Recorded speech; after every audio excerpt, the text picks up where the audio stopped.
Good evening. This is a special council meeting, City of Marshfield, Wisconsin, of course, Monday, October 24th, 207 West 6th Street at 5:30 and a half. Call of order, roll call.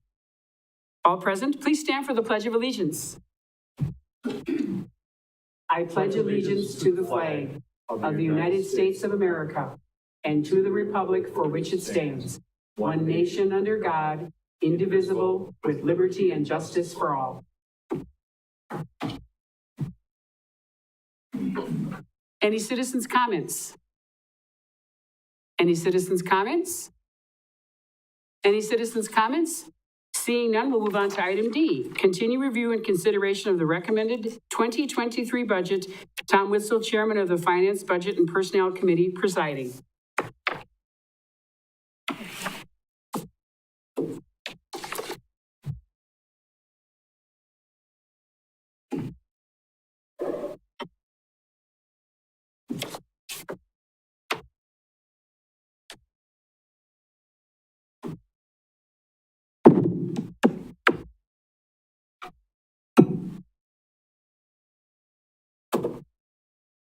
Good evening. Last budget meeting, we got through the majority of the items at the big picture perspective, so I will let Mr. Barg now take over with what's remaining of the big picture and the remaining items. Thank you. I appreciate that. We did get through the special revenue funds, and that brings us to the top of page 3 in your agenda for tonight with debt service fund. You may recall we did touch on debt service briefly because there's another category called debt service and it referred to fiscal charges. So we talked a little bit. I know Jennifer was at the podium answering a couple of questions, but let's start there. And that'll be page 142. 142 in your document. Give people a second to get to 142, and that'll be on the debt service fund.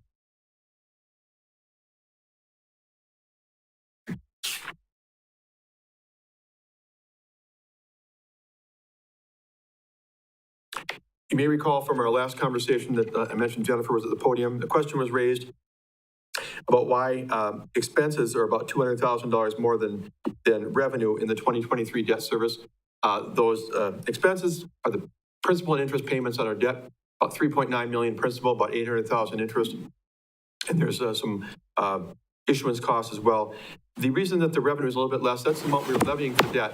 But we had, one of the things I remember that Jennifer mentioned, we over levied for debt in the previous year, so we had to under levy sort of in a sense, if you will, to account for some of that difference. I think there was another issue that brought that down as well, but that's really why those numbers don't equal each other. But we have the number you see for expenses, the P&I essentially on our debt for 2023, and the other is the levy that we're imposing for debt service. Any questions? We seem to have a lot of static. I don't know if that's affecting the broadcast or if anybody from the booth can identify what the issue is. Mr. Wagner. I did sort of think you jumped right, you picked up where you left off, and we're here right on debt service.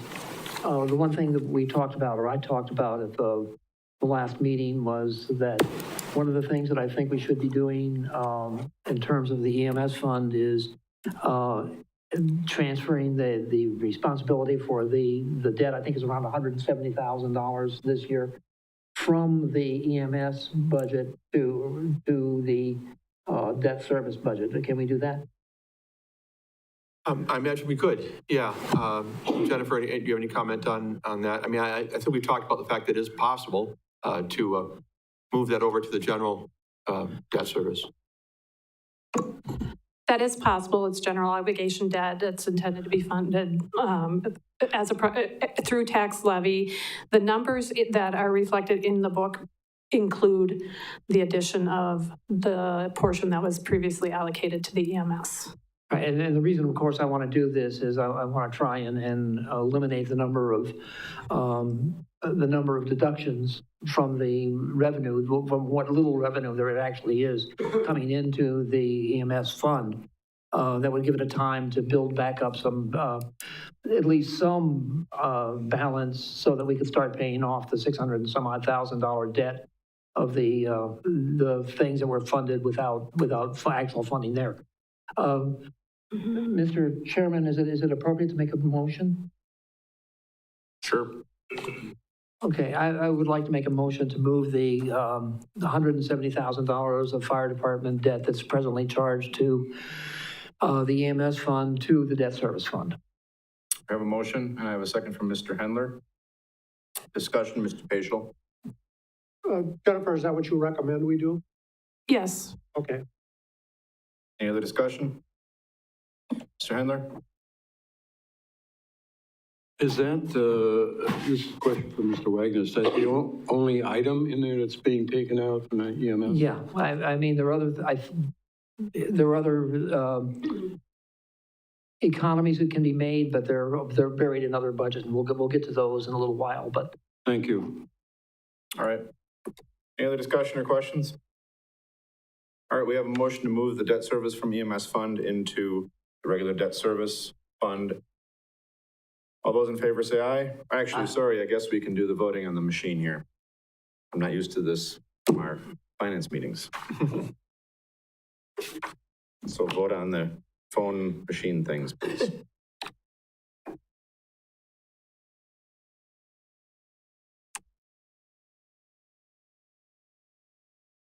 And that passes unanimously. All right, are we done with debt service then? All right, let's move on. Okay, next is capital projects funds, and that'd be pages 144 to 148 in your book. And I'm not going to go through all these, individually. Hopefully, you've had a chance to look at them. This covers everything from street construction to other things that are shown in that fund, which includes law enforcement vehicles, fire equipment, airport on down the line. I guess I would just ask that, if you have any questions about this, this is fairly common for us to be doing this look and feel of, several $100,000, actually millions of dollars, truthfully, in total projects, and showing them this way as to what we're going to be borrowing for the most part. But any questions on anything you see on those 5 pages in terms of projects we're showing, many of which came from CIP? Mrs. Spiros? Yes, I do have just a quick question. Under the UWSP Marshfield Campus 2023 projects, the long-term debt for $107,500. Can you refresh our memories what that is for? I'm digging as is everybody maybe. I can't, is that the chiller? Was that the chiller? No, they were doing the chiller this year with, we found a way to make that happen previously. Give me a minute here. Mike, do you know what it is from the commission?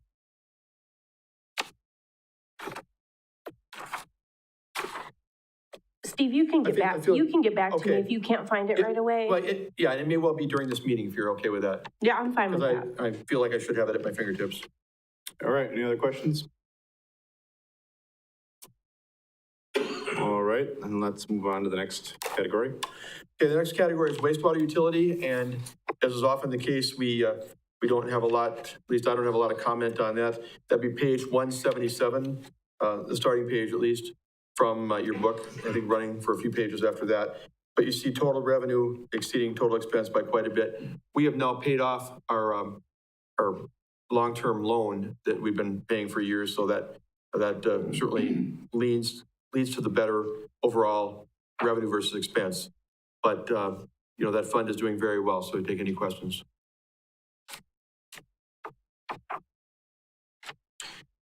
Looks like none, okay. And keep in mind, there'll be a need for a plant expansion or improvement of some type in the future, so that's something to keep in mind. Next up is emergency medical services. That's page 182 to 186.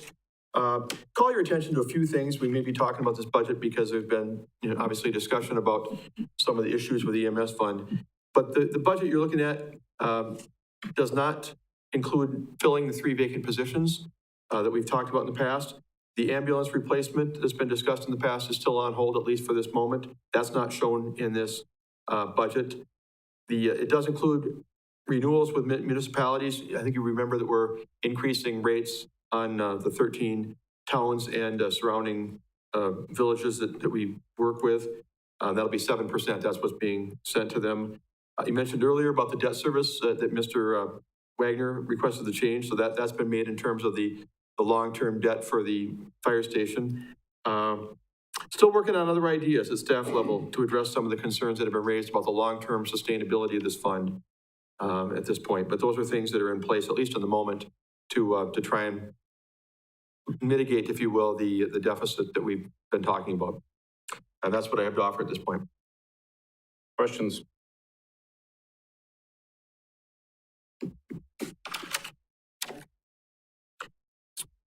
Munger?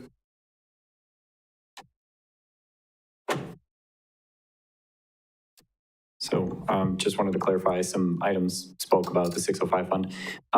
The depreciation was not removed for the new ambulance, that was included. And then the $29,000 worth of interest, which was just discussed previously by that motion of moving it over to the debt service fund, that was also not removed. So those are also items that would have to be changed on this. So about $29,000 there, and I can't quite remember offhand what the depreciation is. I think it was under 20. It was So. here somewhere.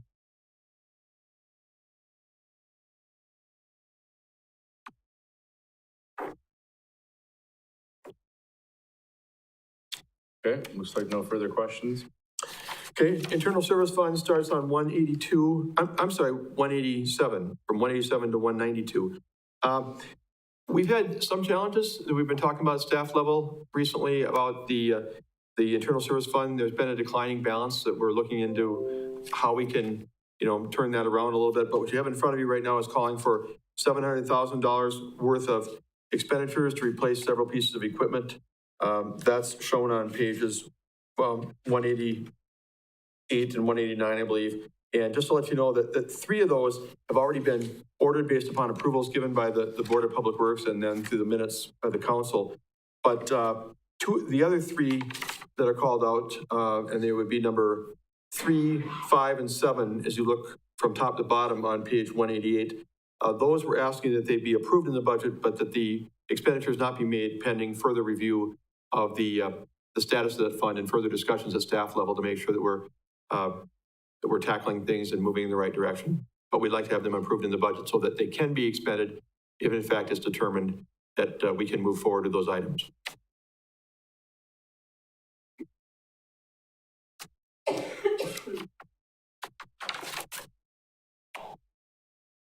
Questions?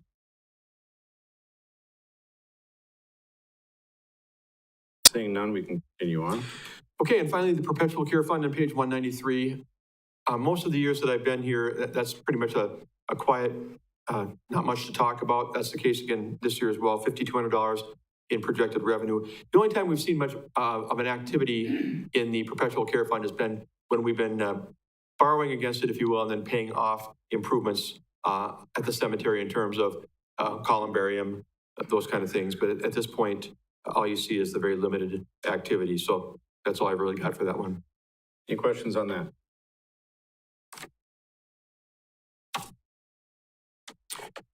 All right, seeing none, we're going to go back. I realize here that kind of jumped over letter E, if there were any staff updates regarding items that had been brought up in the previous meeting.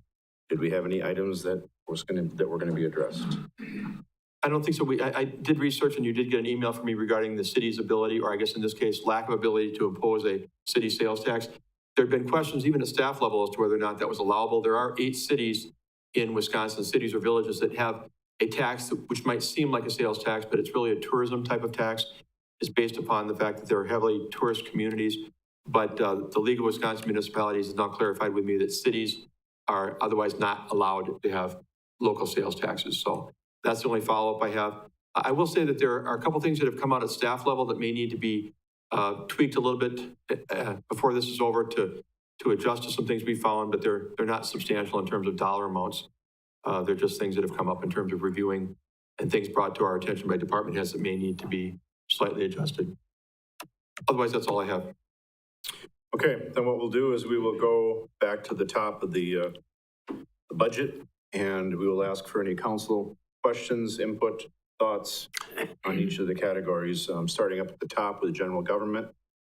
And more specifically, the first item in there was the common council.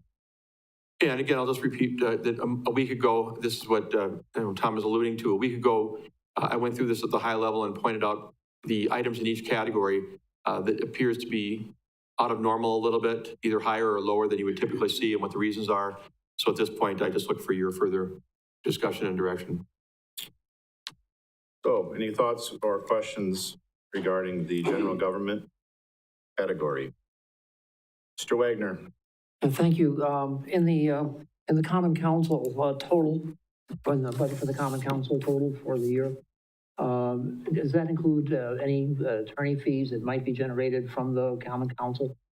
It does. I think it was 2 years ago, we started instituting that, breaking off fees that where council members approach the city attorney about ordinances or policies or whatever and have discussions, separating that out from the rest of it. We also are now separating out the city attorney bills that have to do with TIF districts and other things where we can charge back to those particular budget categories. So the $9,000 that you see in there for legal fees are based on an assessment of what council fees have been by conversations and requests of the city attorney. Thank you. Others?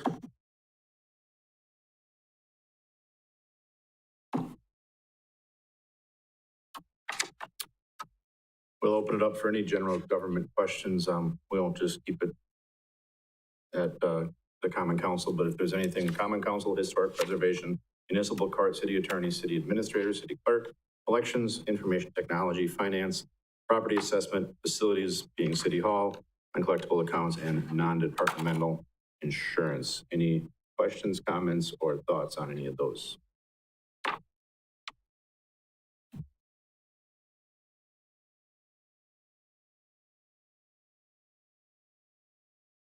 Seeing none, we'll move on to public safety. We have law enforcement, ordinance enforcement, crossing guards, fire protection, fire prevention, and emergency management. Anybody from the council have any thoughts, comments, or questions on any of those items? Mr. Wagner? Yeah, I missed one thing back on general government. Under finance, there was there was a figure in there for bad debt expense. What bad debt is that? Do you have the page number on that? Page 45. 25. Yeah. Thank you. Under finance? Yes, page Okay. 45 under finance. Okay. I think it was like 75,000. Well, I think it was 75,000 this year, and it's reduced substantially.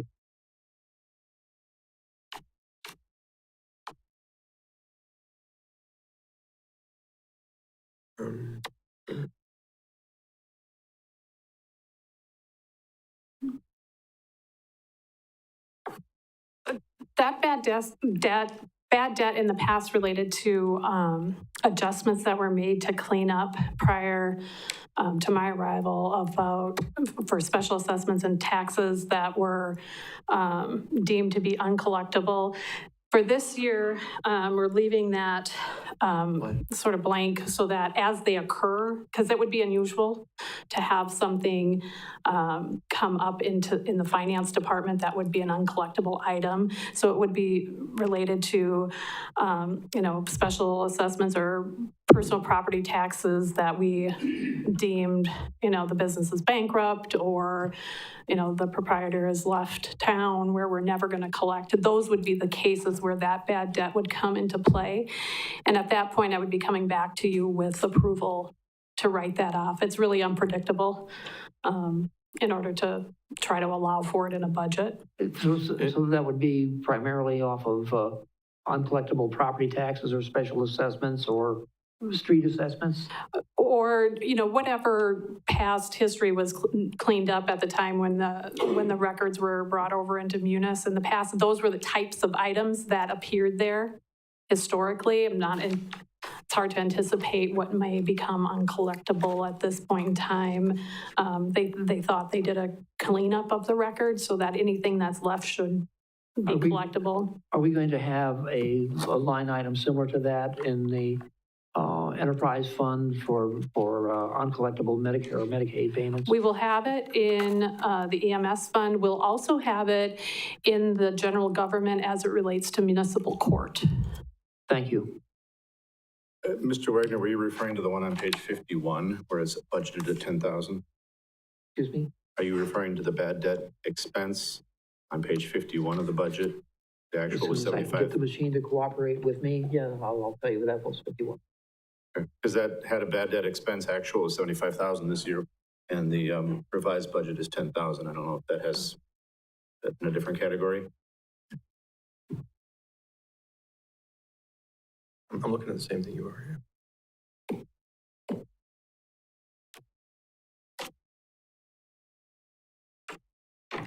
I made it to the second page.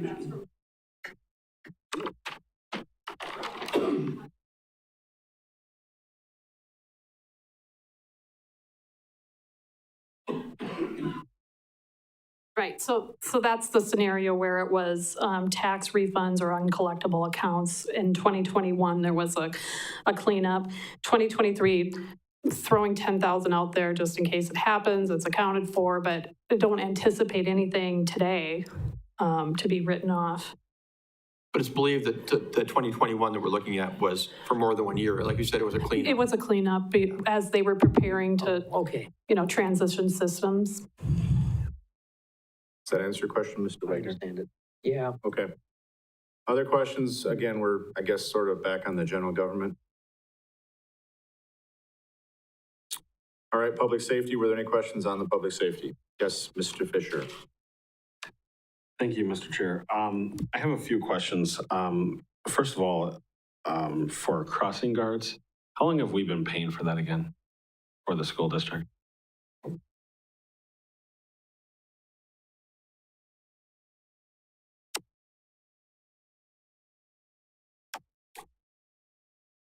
I don't know about the length of time we've been doing it, but I believe since I've been here, we've been doing that. Okay. When's the last time we approached the school district about helping with the funding for that? I don't know that it's been done. I believe it has been, hasn't it? Well, I think at a high level, not a very, deep level where we were pushing. But I know earlier in my time here, there was discussion about that and also the public safety liaison officers in the schools, whether or not the school district would be willing to cost share. It didn't go very far, as I recall. Okay. I just, personally, I've always thought this is it's a service that we're giving to the school district, and I don't understand why they are unwilling to contribute to the service that is directly providing for them. So it just, for lack of I saw a time to bring it to light so the public knows that we're not just glossing over it. Hopefully the school district's watching because this needs to be addressed. Thank you. Yeah. Yes, go ahead. Yeah, I do know from my time at conferences, I brought this up in a number of roundtable sessions in the past with other administrators. And I do know that there are other communities where there is something paid by the school district toward crossing guards. It's more common paying toward school liaison officers, but I know from talking with past police chiefs, there's a concern about the issue of us, control over the people in there, that we want it to be us and not the district superintendent or principal making those calls. But it is not uncommon for, in other communities, for some percentage of the cost of those two positions to be funded by school districts. Just a quick follow-up, if Yes. I may. Can I request that somebody from the city approach the school district and just, they might tell us to go pound sand, but I'd like that on the record so that you can come back to a future meeting and tell us that. Thank you. And hopefully that's on camera. Okay. Mrs. Tompkins? Thank you, Mr. Chairman. This actually has nothing to do with the discussion, but could we, just to keep us in order, when we reference something, can we say what page we're on? Because we're constantly trying to figure out what page we're on. Thank you. Public safety is on page 54. And so I think the item that Mr. Fisher was referring to is the third item listed on page 54, which is the $79,749 budgeted for 2023. Is that correct, Mr. Fisher? Okay. Anything else, Mrs. Tompkins? Okay. Mrs. Spiros? Yeah, I just want to piggyback off of something that Adam was talking about. We just did go to the league and we had a discussion board where we were able to post questions. And I did post a question to ask what other communities were doing with their school resource officer. I didn't really address the crossing guards. And I probably had a good 15 or 20 responses, and we are the only ones paying 100%. The most, almost, I would say probably 85% of them responded with a 50-50 split, and the other 20% said a 75-25 split, with 75 going to the school district and 25 to the city. So I agree. I would like to see that brought up and possibly put on one of their agendas, their actual agendas for their school board meetings. That way they kind of have to discuss it. What you heard is very similar to what I've heard at conferences. I don't know that I've heard upwards of 75%, but I've definitely heard 25 to 50%, pretty common. And I have heard that we are pretty much the only city that doesn't have some cost share. So I would be glad to do that. We're going to the district. Looks like we're going to be talking about crossing guard expense, liaison officer expense. Can we also discuss meeting filming expense? If I, Mr. Fisher. yes, I would agree with you, Mr. Chair. I think anytime that we are providing any kind of service, there should be at least a consideration that they are sharing in that expense. Our budget is very tight, and we need to push the school district to come to the table. I might add that the school district does fairly frequently, it appears, pass referendums to exceed budget, which we are not really able to do without losing our additional expenditure restraint money. So our hands are much more tied than theirs are. Any other questions or comments about public safety? We have the crossing guard item listed here. That's for the adult crossing guards, I'm assuming. Do we have monies that we also put into the children crossing guard program? And if so, what area is that in? Well, we have the one request that's in your council budget, along with the Upper Mansion and some of those. There's another $6,000, an annual request from the school district to help with some costs related to the school patrol. That's all that I'm aware of.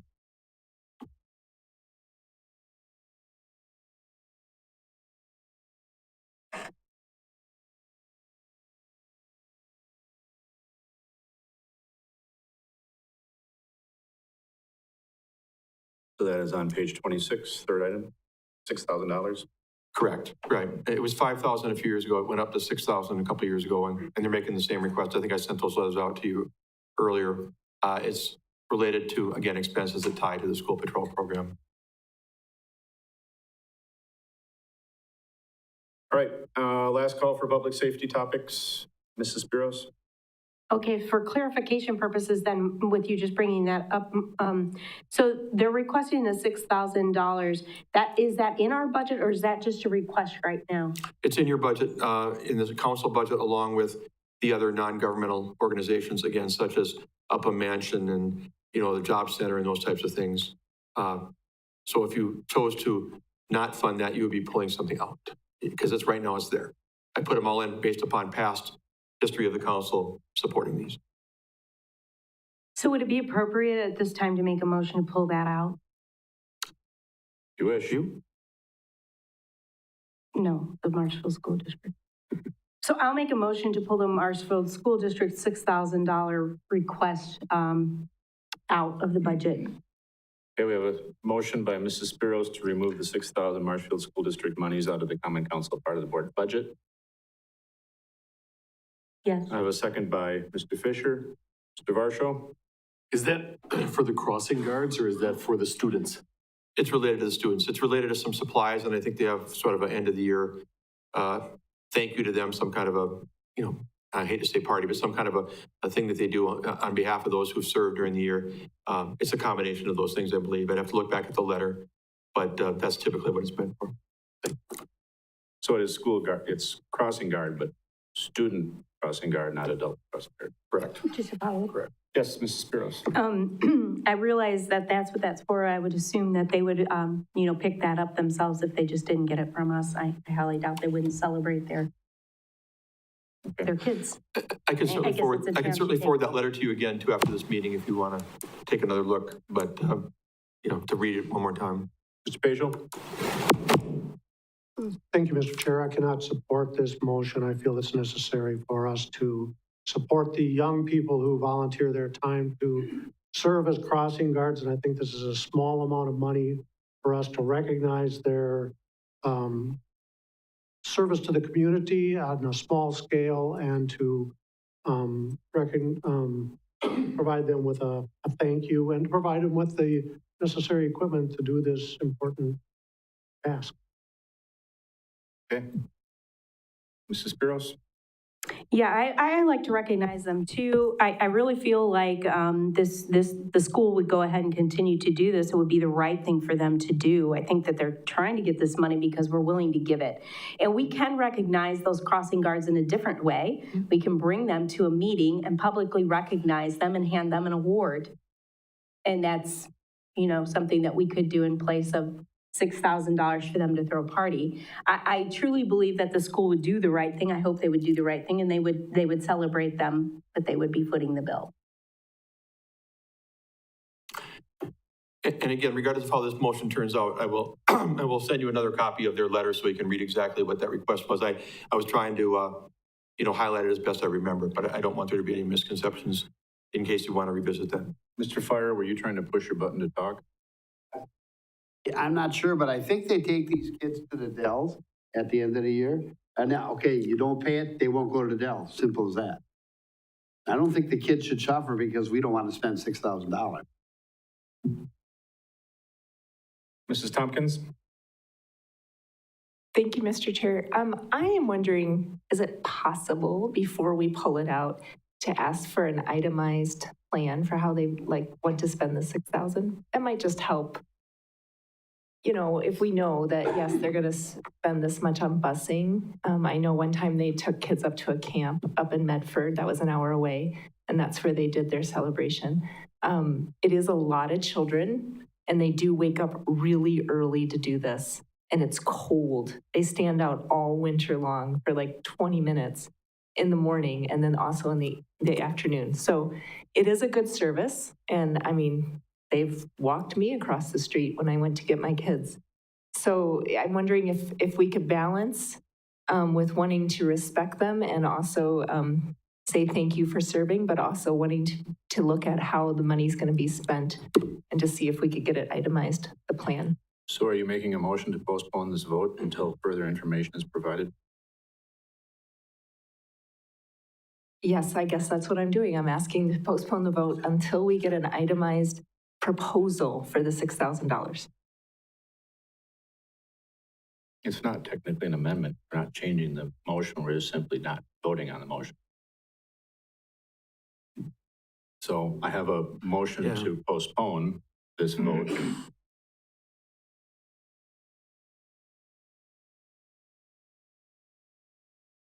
Do I have a second? Yeah. I have a second. Mr. Varsho. We're going to, any further discussion on the postponing of the vote? Spiros? I just have to follow up here. I appreciate what the kids do. I understand we have a long winter. I think it's fabulous, and I think they deserve to reward it. But here's the situation. I think the school has to step up and start paying their bills. They will pay it. They will take these kids. They will spend the money. They're not going to if we continue to hand it to them every single year like we continue to hand them the money for the adult crossing guards and the school resource officer. They do not play ball with us. We have talked about the school resource officer over and over and over and over and over with them, and they just adamantly refuse. I can guarantee you if we stop paying for it, they will pay for one. So this is part of the point that I'm trying to make here. Do I think that they will celebrate the kids? They will continue to celebrate the kids. They will pay the bill this time. They're not willing to negotiate with us, and we continue to negotiate and give and give and give and give and give, and it hasn't been successful up to this point. They should be paying part of their own bills. They shouldn't just keep coming to us and requesting it. We are in a budget crisis. We will pass along all of our debt again to the taxpayers. And I think that at some point we have to stand up and make a stand and fight back. For a lack of other words, we have to fight back with the school system who has not been willing to negotiate or even come to the table on any of these other issues. And that is my main point, not to deny these little children who absolutely do a wonderful job, a party at the end of the school year. Any other further discussion on the postponing motion? Seeing none, we're going to vote on the motion to postpone the vote.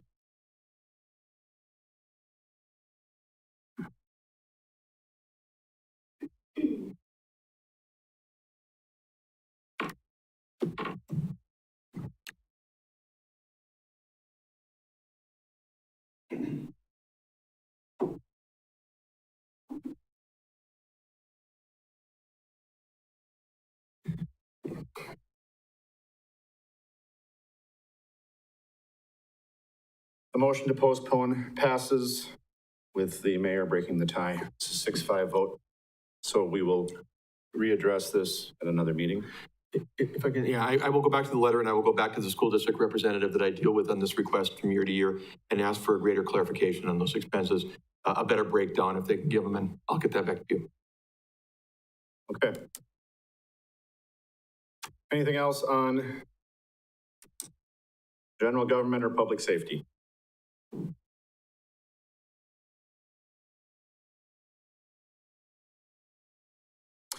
All right, we're going to move on to Public Works, which includes Public Works Administration, Engineering Administration, Street Division Administration, Highway and Street Maintenance, Snow and Ice Removal, Highway and Street Cleaning, Traffic Control, Street Lighting, Sidewalk Maintenance and Repair, Storm Sewer Maintenance, Parking Facilities, Airport, Refuse and Garbage, Recycling, Christmas Decorations, and Parades, Holidays, and Signs. Does anybody have any items they wish to address? Mr. Wagner.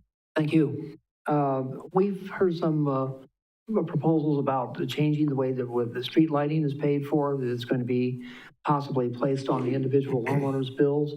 How long, it looks like about what, 215,000 that we pay in the light bills annually.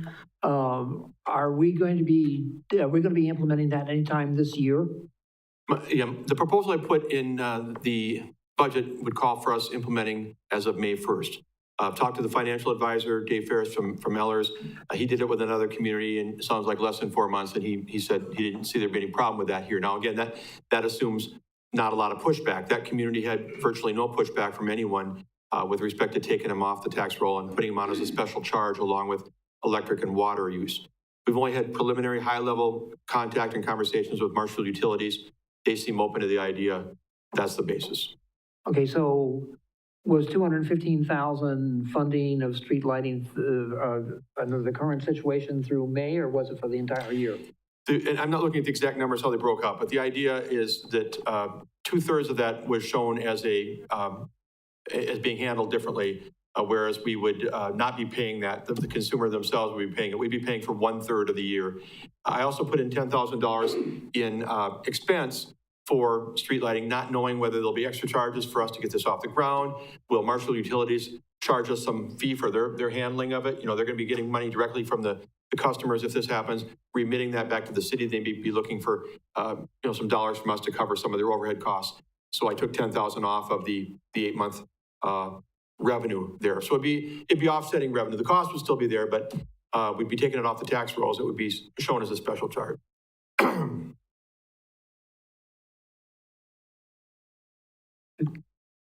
Mr. Chairman, I think Mr. Connect would like to. Mr. Connect. Thank you. All I was going to mention is that the total budget for street lighting as proposed in the city administrator's budget is $237,500, with $225 being the big chunk, which is the electricity cost, $10,000, as Steve mentioned, for the other contractual services, and we always put a little bit in this case, $2,500 for any new streetlight installations. Doesn't get us very far, but every once in a while we have a request that we can fund with that small amount. So $237,500 is the proposed budget for 2023. Thank you. So playing off that, what I put in was 2/3 of the 225, or 150,000 for revenue for 8 months, and the 10,000 offsetting expense. So should we actually be showing that? Okay, the actual amount requested is 235. I'm looking at page, what is this here? 81. 81. Yeah, I'm looking at page 81, and I'm seeing, let's see, I'm seeing 215, or that's 2022. I don't see the 2023 here. The far right column is the 2023 recommended. Oh. All right. And if this is ultimately embraced by the council, we'll want to get started fairly quickly after the budget process to put the package together and start working on it and publicizing how this is going to work and all those good things. There it goes. No, Mr. O'Reilly. it doesn't matter. Thank you. I do have a question. If we transfer this to the utility costs, how does that impact, for instance, a lot of rental units that you run into situations where they don't pay their bills over the winter, they can't shut off gas, or I guess in this case, water, electricity. And ultimately that gets transferred to the tax roll, if I'm not mistaken. So what implication does that have for owners of rental properties and so forth? Yeah, I mean, being on the same bill as electric and water, it does bring to mind the idea of bad debts expense from people not paying. And, I indicated $10,000 for unexpected costs. That would certainly be part of it, along with any overhead charge we might experience from utilities. That's a good point. I mean, that is a fact of life on utility bills. They're not always paid. Same with public fire protection charge if they're not paying their electric and water. Mrs. Spiros? All right, getting back to the street lighting thing, is there any idea how much the charge would be to the homeowner? And is that a monthly charge or is that a yearly charge? What would that look like? Because I know that's the questions we're gonna get. Yeah, what's being done by, I get the impression other communities, again, Dave Ferris worked with the village of Prairie du Sac, who I talked to, but I believe he's worked with others. Typically a monthly charge included with your monthly bill for utilities. So you get electric and water charges. This would be just a fee added on. The tricky part obviously is, the ordinance that lays out who's gonna pay how much between residential, commercial. Some property owners are greater beneficiaries, let's say, of street lighting than others.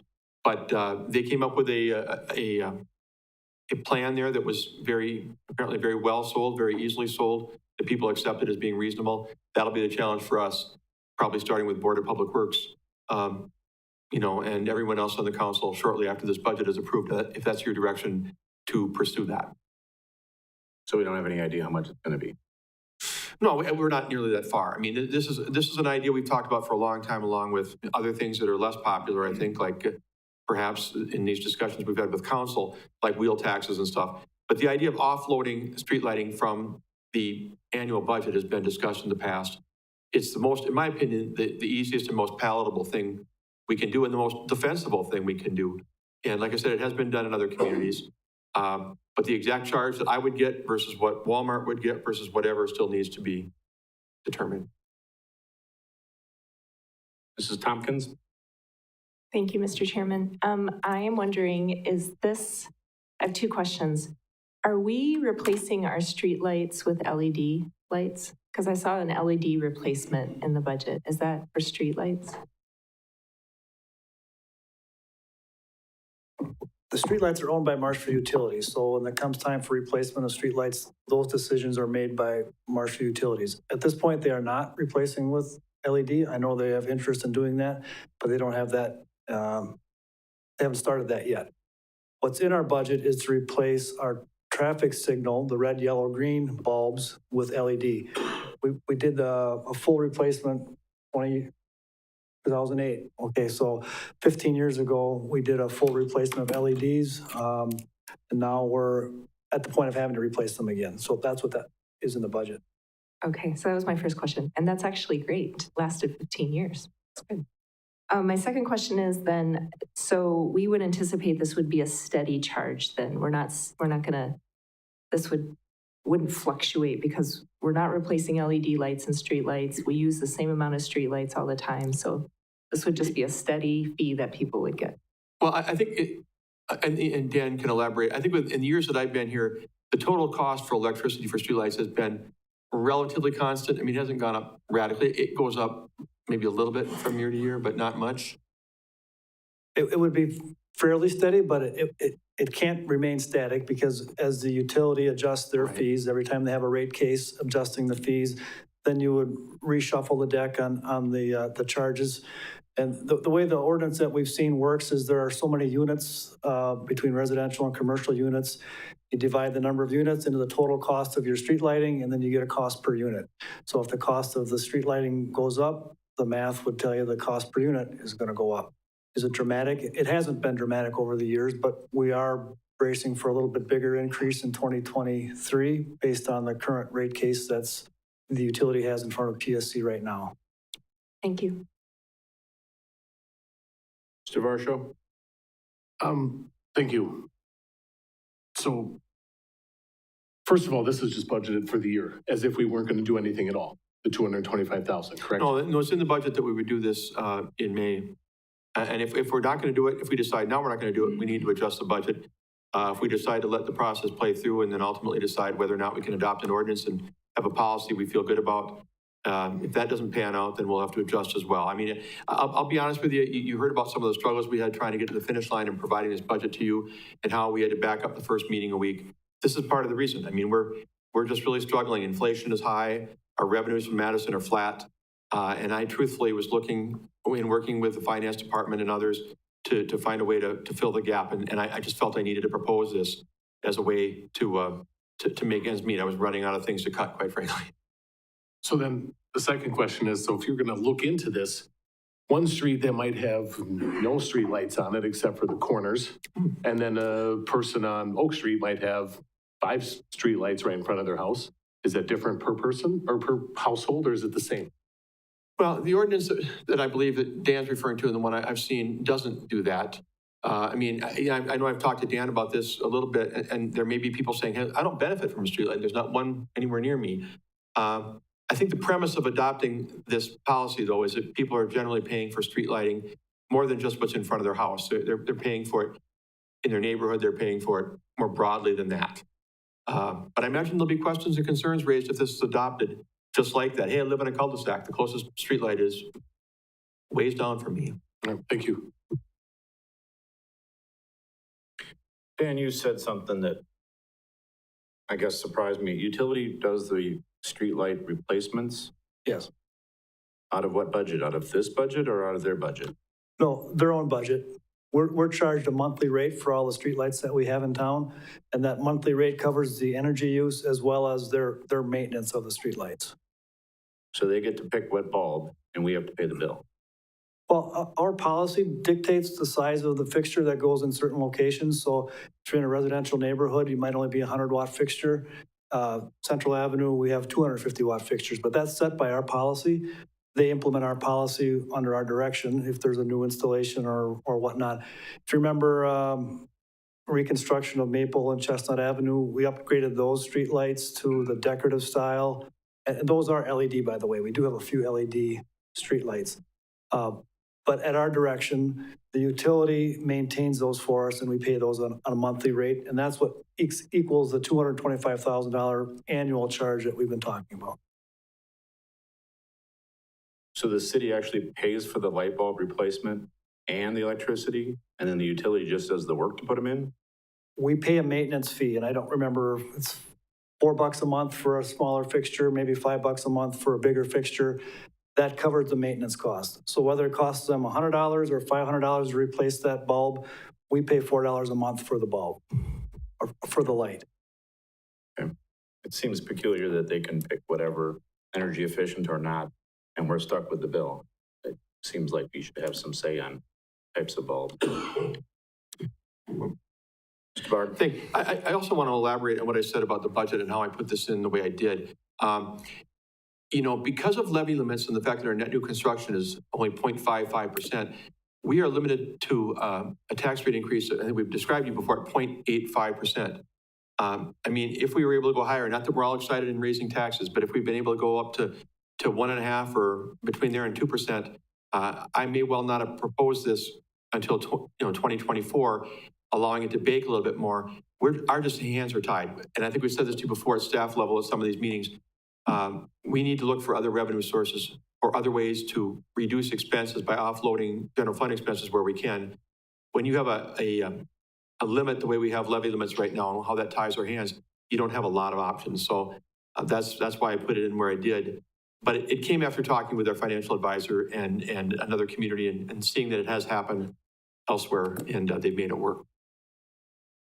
Any other questions about Public Works?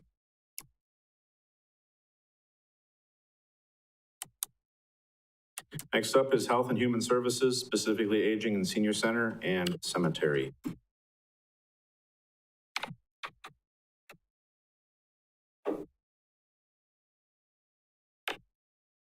For those of you in the packets, it looks like it's about page 92. Actually, 91 is where it starts.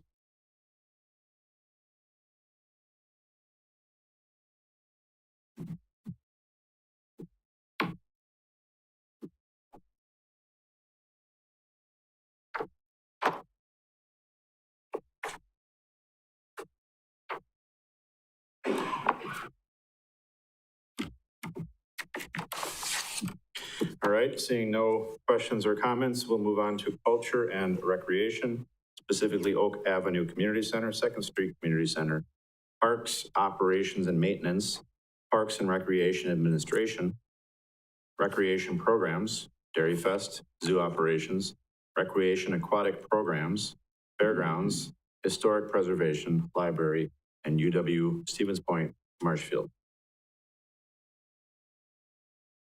Beginning on page 95 of the budget.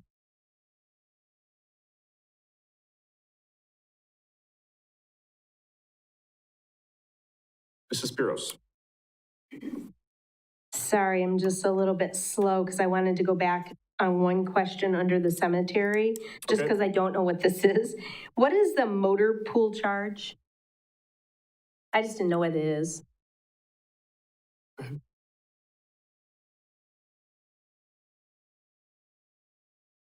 Mr. Casperson. Throughout our budget, from the city's perspective, you'll see motor pool charges, our M&E machinery and equipment. So we pay back machinery and equipment, M&E, motor pool, so we pay back ourselves. So we have vehicles that were in use, we charge out. So it's throughout our budgets in Public Works, Parks and Rec, and the various other budgets. So it's kind of an internal service fund. Yeah, this is tied to our internal service fund, how we fund the replacement of those vehicles and equipment in those departments. Got you, thank you. Just wasn't sure what it was. Okay. Back to our Culture and Recreation.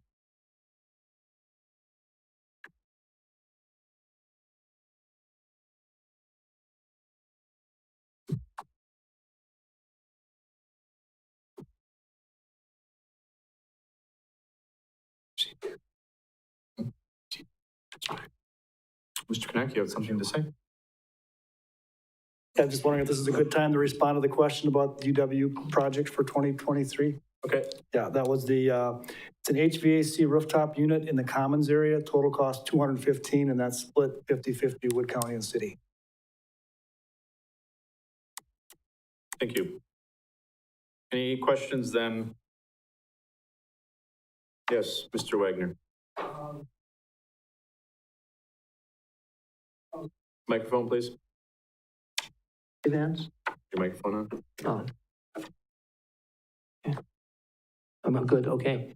There doesn't seem to be a total. Page 106, you said? 106. Is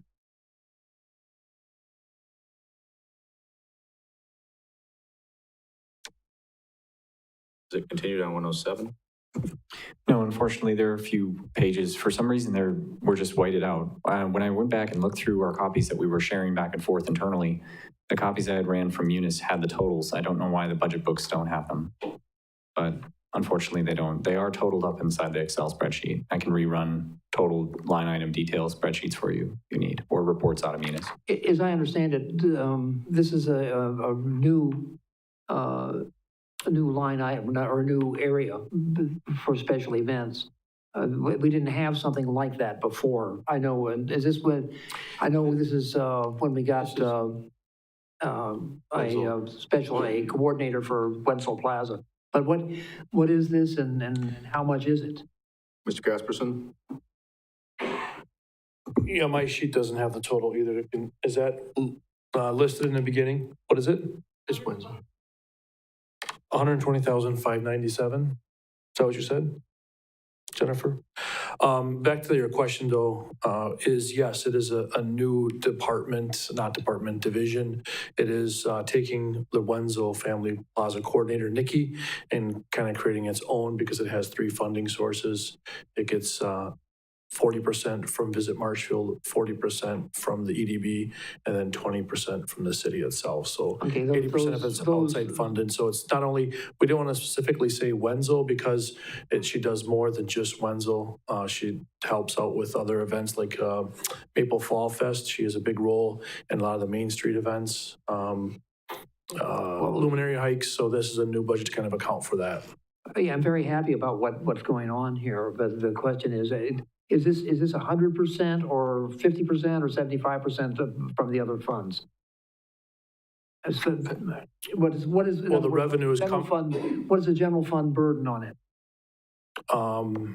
The general fund burden would be, whatever. I'd have to calculate that out. I'll talk to you later. Mr. Barr? yeah, I think, just thinking out loud for a second, Justin, if you look at what you mentioned about the EDB and Visit Marshfield contributions, and then also the hope for some of the sponsorships, I think it reduces it from 120 to about a third of that, thinking out loud. Yeah, the revenue side is not, this is an expenditure side, not the revenue. I know, but he's asking for the net effect. What's the bottom line? He's asking for the bottom line. 64,100. Thank you. Sorry, we just don't have a lot of the reports. That's not bad. A lot of the way that the reports have previously been presented to you, and which I've noticed as well, they break out expenses and revenues. Revenues are in the beginning section of a lot of your guys' reports. It's kind of hard to see. But as you're looking at it right now, you just see the expenses. And the revenues are all kind of really lumped up at a very high level. If you want to see a little bit more detail, we can, I guess, ask questions. We'll figure those answers out for you. So it was 64,000 that the city pays for this? Okay. Mr. Fisher? Thank you, Mr. Chairman. Justin, if you want to come back up, I'm assuming you're going to answer this question for me, but on page 106, on the very top, it says permanent employee, $61,210. Is that That's Nikki's position. that just what the city's paying her? That's just what her wage is. Yes. So don't forget, we get reimbursed from Visit Marshall and EDB, Okay, so which is on the revenue side. That's full. So they cover that 80% of that number, okay? And then plus the benefits. What's that? Position below it, what is that? I'll be assistants helping out with like the concert series, luminary hikes, various activities that she may need assistance for, setting up and taking down. Perfect. Thank you. I just wanted to understand that. All right, any other questions on the culture and recreation section of the budget?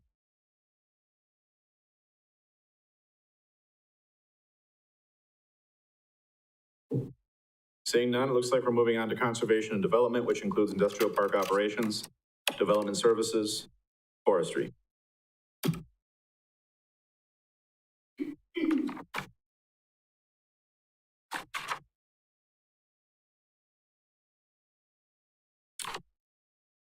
Page 116 of your budgets if you're trying to find it.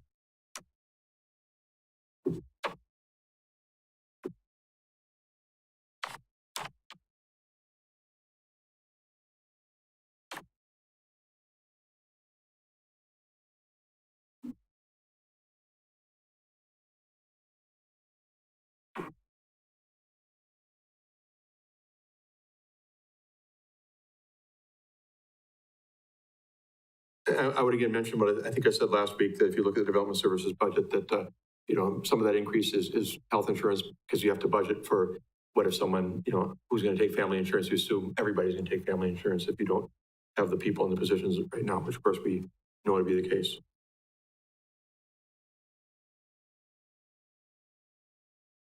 Okay, looks like we don't have questions on that. Debt service, fiscal charges.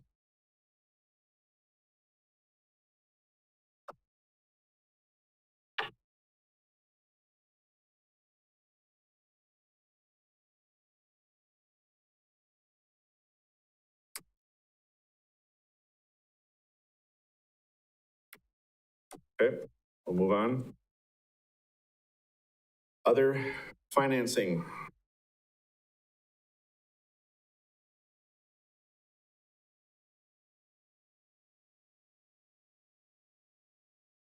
I believe other financing uses is on page 121.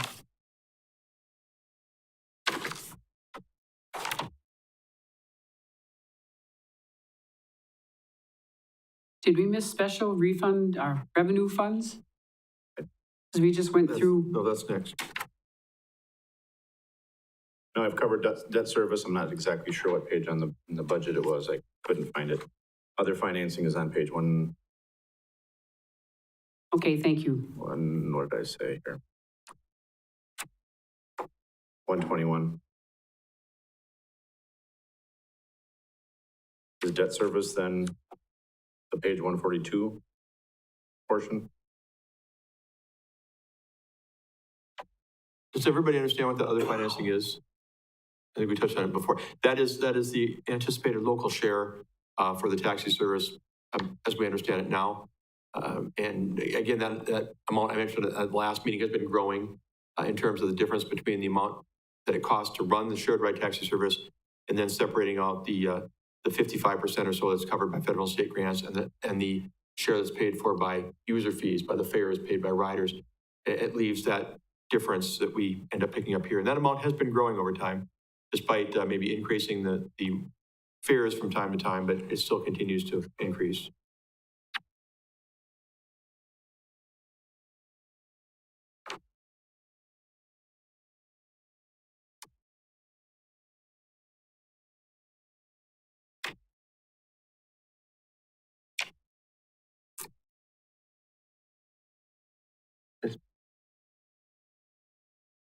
Mr. Wagner. Yeah. Thank you. On those funds, are those funds audited? The taxi funds? Yeah, are they included in our one-stop audit or a one audit report? I'm not sure. Are they? The only thing I think about is the DOT doing its own audit, but I see Jennifer coming to the podium. All of the funds would be audited in our audit report. So the taxi service is accounted for in a special revenue fund. And so because there will be a deficit after we collect our fares and get our state grants, what you're seeing there is a transfer to that special revenue fund to make the fund balance zero out at the end of the year. Okay, and so essentially, at what level do they audit them? Just add them up, take them away, and that kind of thing? It would be part of... more like a compilation as opposed to... Normal audit procedures. So if they were testing an item on a balance sheet, whatever they deem material, they could make a selection and look at an invoice that we might pay to the provider. It would just be part of the normal audit. But again, adding to that, DOT does an audit of us from time, of the operation, and we get wrapped into that. We've had auditors talk with us and meet with us in the past over the time I've been here. That would be an external audit by the DOT. Exactly. It's a different kind of audit. If you'll excuse me, I happen to be getting a little paranoid about these other funds and how they're run and how they're going, because we've had two of them blow up in our face. So I just need some assurance that basically they're being audited and we're checking the efficacy of the funds. They are, and you'll recall earlier this year, we properly broke out the revenues that we were receiving for our fares from our expenditures. So we are showing the proper amount of revenue. We're showing the expense as the amount that we actually pay for the service, not netted against what they collect on our behalf. So, that fund is more representative of actual results. And then as far as those invoices, there are 12 invoices would show up potentially in an audit test. Thank you very much. That is assuring.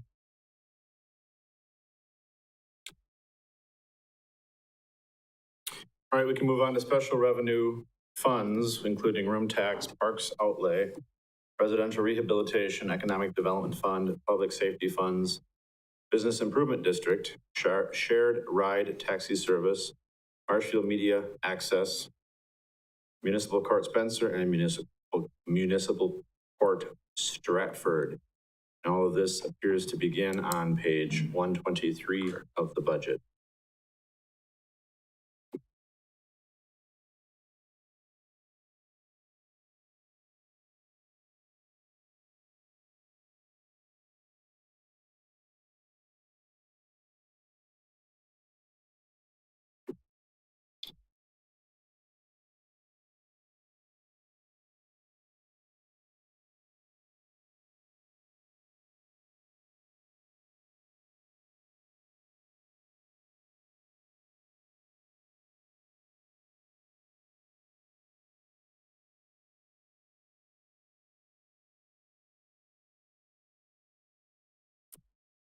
Doesn't seem to be a whole lot of questions there, so we can move on. Debt Service Fund. Page 142 of budget.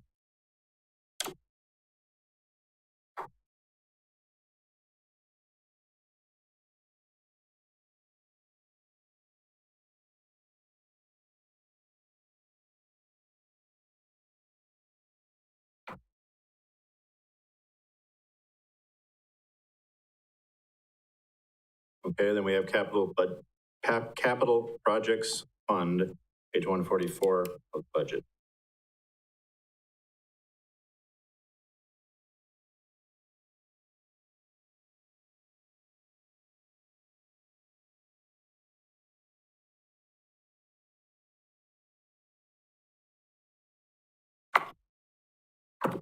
Yes, Mr. Wagner. You've got infrastructure capital outlay, you're showing revenue in that of 3,474. Is that from our CIP? Is that from our bonding? Is that is that where that revenue comes from?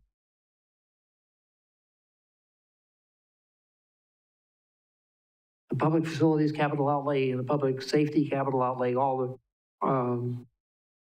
basically they're showing revenues coming in, but where are those the revenues from our bond issues, or? A portion of those would be bond issues. So for instance, in 401, we're showing that we would have in the CIP where the funding source for infrastructure capital outlay was long-term debt. Those projects totaled $3,069,000. So that would be the anticipated amount for infrastructure capital projects that we would be borrowing. Okay. And what do these funds ever cancel out? I mean, do we ever close these funds out? We don't close them out. We would close out projects within the fund. Projects within the fund. Sometimes projects come out a little ahead or a little over, but over time, I believe the former finance director did a reconciliation of the capital projects fund, I think for the end of 2020, and closed out a lot of those individual projects, and so we have a more accurate reflection of what's left. Sometimes when those projects over time come out a little over or under, it falls to fund balance, and that becomes available for. So that 100 and so on just the infrastructure capital outlay, you're showing like a gain of 142,894. So that goes to the general fund and can be used for offset. We don't transfer it out of the 401 fund. It sits in there as a fund balance available for other projects. Okay, but then you could use it, you have to transfer to that fund that the other project's in, or? For the project, you would transfer it to the project. Okay, thank you. You're welcome. Munger. So there was a late development when we were trying to put this together as far as CIP. We were trying to reconcile back to our CIP list for 2023. And we removed about $106,000 or so in expenses related to a grant project, I think, that our city engineer had applied for. And so we removed those expenses, not realizing because those were from a 2021 year. And I believe we would be a lot closer to breaking even on that if you put back in those $106,000 worth of expenses into the 401 fund. I kind of believe that we should be doing that. But I just wanted to make that known for everybody so that you're aware we removed it. And then I caught it probably about last week when Dan was on vacation. And I wanted to bring it to your guys' attention that maybe we should put that back in because I think we're expecting to get that grant this next year. And we're going to need something in there for that. Can you work that out with the city administrator and maybe have that out as a item in our next hearing on the budget? Sure. Thank you. Mrs. Tompkins? Thank you. So I just want to make sure I'm reading this chart correctly. For the TID districts, what I'm reading is the investments we put in all of these TIDs are paying off because we are earning money from them. Is that right? Is that how I'm supposed to read this? Yeah, I'll let Jennifer answer that. I was going to answer it, but I see she's getting up. You might add to that. So some of our earlier TIDs are past the expenditure period where we aren't investing money into additional projects. Those TIDs did have existing debt. So what you're seeing is the repayment of the principal and interest on that debt. And then any ancillary charges that might happen, we track our time and, if we have to do some work on the TID or if they're allocated a portion of our audit. So those would be the only new expenses in some of those older TIDs. And then at the time of this budget in our newer TIDs, we don't have any long or large projects on the dock, so there's nothing in here. Should we plan for something, then we would be coming back to you for a resolution in order to fund a project as it becomes known. Okay, so I'm reading this wrong then. So revenue is from what we borrowed. It's not The revenue, okay, so the TIDs earn their revenue through property tax. The TID districts are allocated an incremental value of property tax. So whatever the value was of the TID at the time that it became a TID, that property tax gets distributed to all the taxing jurisdictions as usual. However, as we do projects and the property value increases, the amount of additional tax revenue that those properties earn comes directly to the city in order to pay back the investment that we made into those properties, whether it's roads or amounts for building or what have you, whatever project. But so all of our TIDs are generally performing well, and their values have all increased over time. And the really good news from that is that one district for sure, TID 5, Mill Creek Business Park, and maybe even Yellowstone Industrial Park at some point will close early. And that's good for everybody. That's good for the school district, the county, and the technical college, who all start to then get some of the increment that Jennifer's talking about once we paid off our debt and we're able to open it all up. So as Jennifer said, all of our active TIF districts are doing well. And several of them are just in the process of sort of winding down, paying off the remaining debt with revenue coming in to more than do that. Which of the TIDs are no longer able to be spent or are able to spend money? 4, 5, and 7 are not. So downtown, Mill Creek, and Yellowstone, the expenditure periods have run out. I believe all the others are still active in terms of our ability to take on new expenditures.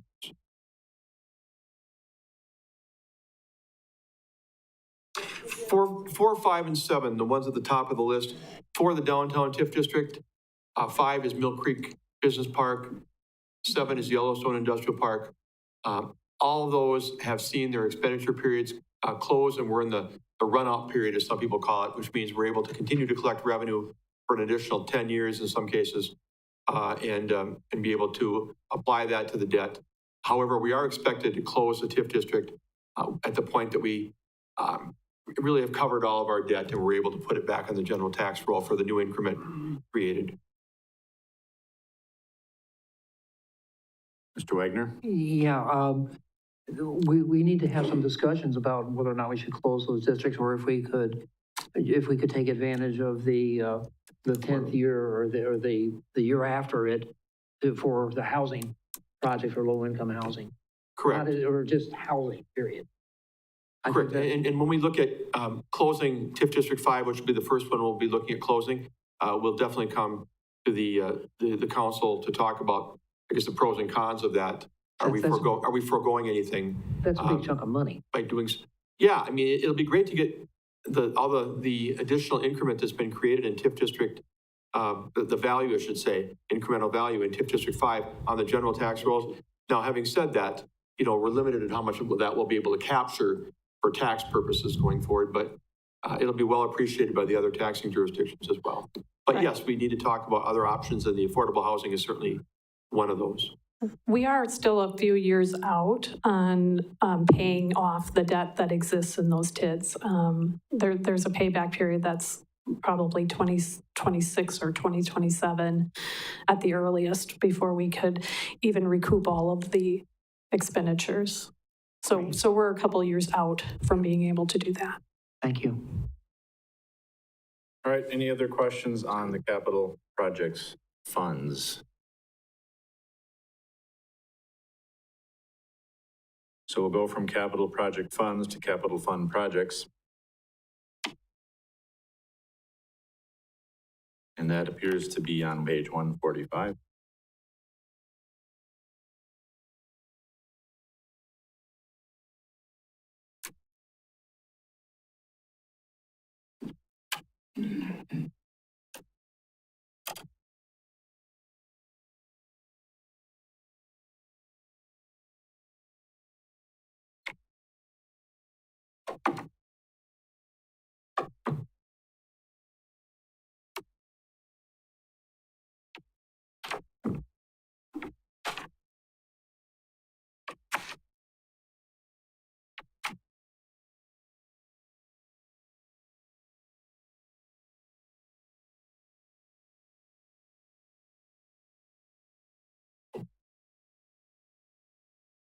Spiros. Thank you. So I just need a little bit of clarification here, and I'm looking at page 148 under the Emergency Medical Services Fund. So the ambulance replacement is there, and I was a little bit confused between what Steve shared earlier and then Jordan shared a little bit later. So do we currently have this in the budget to pay for? And we've included it, correct? And this makes it assume that we are going to go ahead and get this. Yeah, the current budget actually includes this on our items.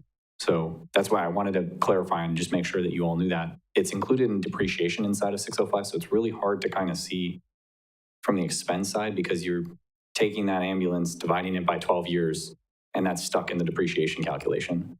Here it clearly shows us using 605's funds to purchase that ambulance. Now, I will note, currently we have flex grants that are out there right now for, I think, around $115,000. And that's where we're kind of, thinking, can we fund this? But in the current budget, it's listed there. So, having said that, though, and we have it on hold at this point. We have not moved forward to that. Correct. And we're still looking at ways to see if finances can be pulled together to make that happen. But nothing is moving forward as we sit here this evening toward that direction. Go ahead, Mrs. Spiros. Okay, so this gets a little confusing to me because I'm, not an accountant. So we're leaving it in there as a placeholder. How do we know that this won't, in 6 months get purchased and get deducted? I'm curious when and how are you going to make the decision whether you're actually going to purchase it or not? And that I have reservations on the purchase of that if we don't get the grant. I have reservations on the purchase of it, period, but especially so if we don't get the grant. So is it the right thing to leave it in here, or is it the right thing to pull it out and put it back in if the grant comes through? And what's the right thing here to do? Because I don't think that we should just willy-nilly purchase this at this point. I don't think that we can afford that. I don't think the taxpayers can afford that right now. Yeah, I don't know who wants to tackle that. Right now, the revenue isn't there to do it. We've been looking at how to pull pieces together to see if it's possible to make this work. Grants have been talked about. all sorts of things have been talked about. I appreciate and totally agree with your question. I think it's a good one. You know, you don't want to wake up one day and find out it happened and wonder how it happened.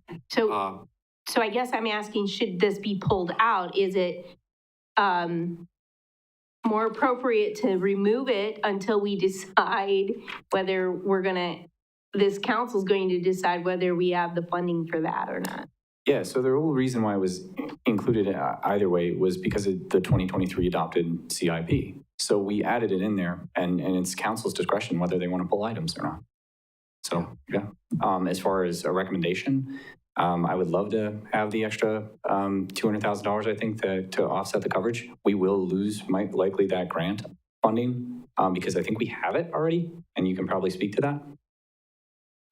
Just in reference to the grant money, we were successful for $115,000. So just. Well, congratulations. That's good news. And I will say that the costs of ambulances and new ambulances are going up quite considerably every month that we delay purchasing it. So the idea here is it's your discretion whether you want to remove it. But we do have one on order. We have put it on hold, essentially. Told the vendor that we will not purchase it. But they have kind of given us a little bit of a grace period here if we can come up with a decision on whether we want to purchase this, find the funding for it, go forward. Mrs. Burrows, you want to finish up? Yes, I do. So it's $272,000, and then you've got $115,000 in grant money. Yes. That is correct. And is ARPA money allowed to be used for this at all, or is there any ARPA money left? ARPA funding, we have about a 9% contingency that I don't think we've utilized on anything else at this point, and potentially there is, I don't want to quite take from too many projects, but I thought that there was, we're thinking that the reval might be a little bit lower, but I'm not 100% certain. Yeah, we've talked about repurposing.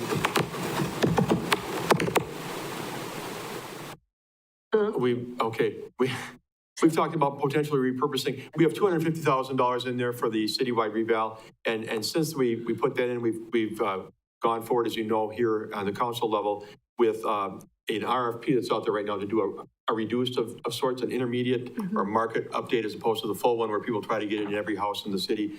And we have every reason to believe it's going to be a lot less than $250. What that amount will be is yet to be determined. Could those monies be repurposed toward the ambulance? We've talked about that, but right now we can't tell you. Is the reval going to be 125? Is it going to be 150? Is it going to be some other number? We just don't know until we get proposals in, which are due by November 4th. I personally feel uncomfortable with it being in here until we know whether we can afford it or are going to purchase it. It bothers me a little bit seeing it in here. And I'm just struggling on what I want to do with that. For now, I'll just let it rest. Mr. Wagner. Don't go away. Just how much money would, okay, I got the financial statements this morning. Thank you for sending it out. I appreciate that. But I don't, the one asset you have is listed as customer accounts and is $1,405,847. You don't have $1,400,000 in that account. You don't have cash in that account. How much cash do you have in that account?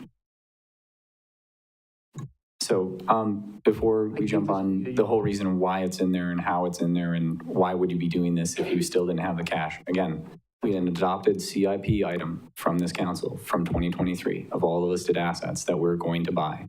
I tried to reconcile to that CIP list. This is one of those assets on that list. So council's discretion whether we want to remove it or not. Now, to answer your question, the 1.4 million probably represents, I'd say if it's watered down to actually what it should be, say we're looking at taking about 700 at least off the top. So you're probably looking at $700,000 worth of cash out of those accounts receivables. But so it has, the fund has enough money to buy this ambulance. I'm not even 100% certain on that from the standpoint of what we were talking about with fund balance. Could potentially go negative, but I'm not 100% sure. And that's what I'm struggling with. I thought I had a handle on this fund balance, but now it looks like it was vaporware. The EMS fund is cash negative. Okay, there's no hiding that. That's what started all of our conversations. At the end of 2020, we're 600,000 cash negative. The root cause of that is those customer accounts of 1.4 million not being collected. So the fund had a positive spendable fund balance at the end of 2021 of about 280,000. But when we take into account the accounts that we're not going to see dollars on, that's going to go potentially negative at the fund balance level. So, we've been budgeting, right, based on our anticipated revenues, on what we think we're going to collect. When that doesn't materialize, that's how we get cash negative. So the fund itself doesn't have cash to purchase the ambulance. We have a funding source of 115 with the grant, and we think we might be able to repurpose some ARPA money. We're not certain of what's available yet. Thank you. Mr. Fisher. Thank you, Mr. Chair. Did I hear you say, Jordan, 9% for ARPA in contingency? Yeah, the contingency. What does that come down to dollars? I thought it was around $100,000, but I got to double check. Okay. Because I'll be honest and be clear, when I first looked at this, not knowing that we did not have the grant, just from a budgetary standpoint, it's uncomfortable for me to have something in a line item that we may or may not spend, but we don't have money for. So just from a logical standpoint, that didn't make a lot of sense to me. But when you now make it clear that we have the $150,000 grant, that kind of changes it for me. But we still come up to about $120,000 that we can't reconcile where that's coming from. So that's why I wanted to know, because, and I'm not saying we should do this, but if we did take 100,000 from ARPA to this project, we still have a 22,000 hole, is what I'm hearing from you, of where do we? I'd love to do that on a spreadsheet, just lining out the funding sources. So 115 from the grant, anywhere between $125,000, $100,000 and the reval and whatever the contingency, but we'd have to know that that contingency is only going to be used on this. It could be pretty close there as far as what we're considering. The grant is 115. I misheard. Yeah, yep. Just wanted to make 115. Yes. All right. That makes it even worse. But I'm still glad we have the grant. But I guess I'm not ready to pull this. But I would like to see, before I can vote to approve a budget, I would like to maybe have you guys work with the fire department to come up with some ideas of how we fund this so that you make it easy for me to vote. So, thank you. Paschal? Thank you. I just have a couple of questions, I guess, to clarify. Can the fire department just go out and buy an ambulance without getting approval from the city council? I don't think so. I think it would depend on our fixed asset purchase policy. I don't believe we have that right. So if this is in the budget, but we don't subsequently approve buying an ambulance, they're not going to just go out and buy an ambulance. Correct. Actually, they've placed the cancel order on it. They've been forthcoming on this the entire way through. Well, I'm glad to hear that. Second, do we have to spend everything that's in the budget, or can we have items in the budget that we don't spend the money? There are items in the budget where we anticipate spending, but it doesn't always come to fruition.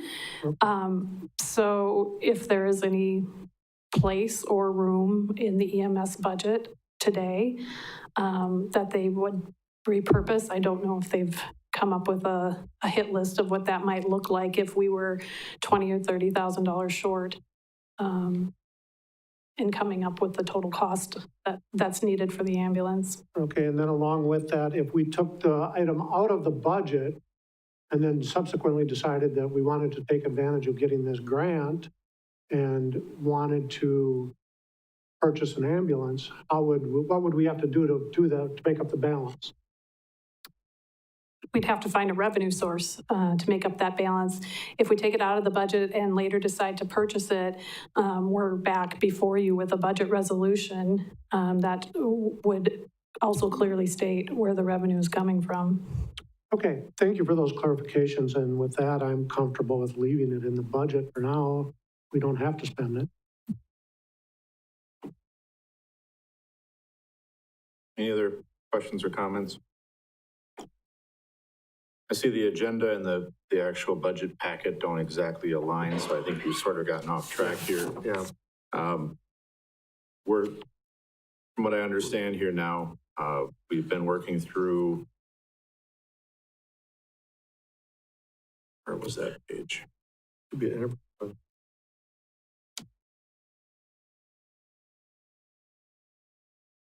We were working on item on page 148, is that correct?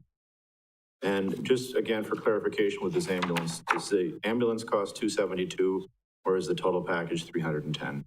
Because I would assume that the power load system has to go along with the ambulance, and so it's all total of 310.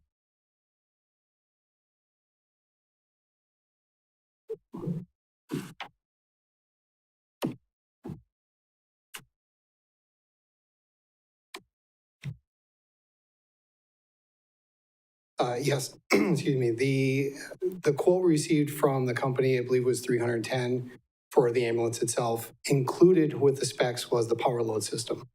Along with the proposed budget for 2023, I have several other equipment pieces that are in there. So should the ambulance be removed from the budget and not go through, the EMS budget would go down further because it's equipment specifically for that ambulance in there. Thank you. You're welcome.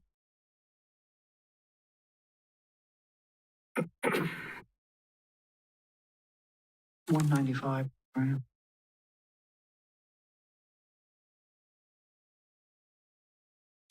All right, looks like we're on to page 174, capital improvement projects.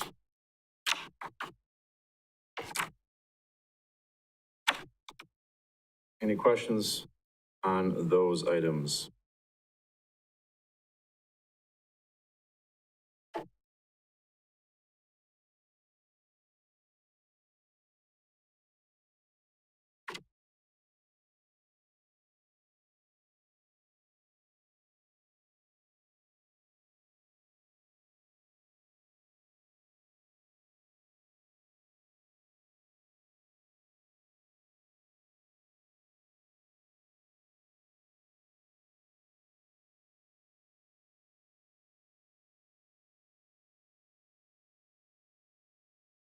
Doesn't appear so. We'll move on to the wastewater utility then, which is on page 177.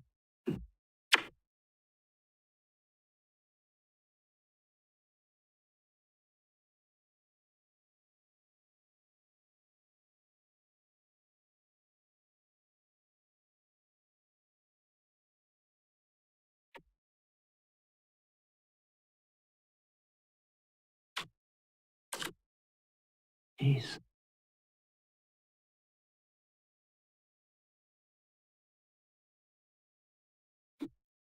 Doesn't appear to be any discussion there. 182 is the emergency medical services portion, page 182. We've logged that to do. Mr. Fisher. Thank you. I do have just more or less one clarifying question.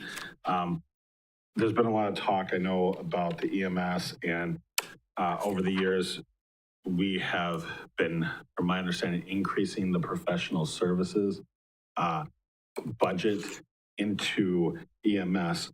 What was the decision on, is that staying the same as previous years? Did you cut that back? What are you doing with professional service? You mean what's shown in this year's budget? Yes.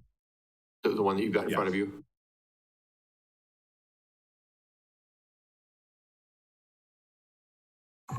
So in there, I left roughly $120,000 from the general fund. So if we take that out. And what that looks like is it's maybe a little bit less than what we have charged for this year. But it's very similar to what we charged last year in 2021's budget, or in 2021's actual. So it's fairly the same. There's been no really reduction, which there likely would be in all actuality, because the way the calculation works is it works on budgeted FTEs.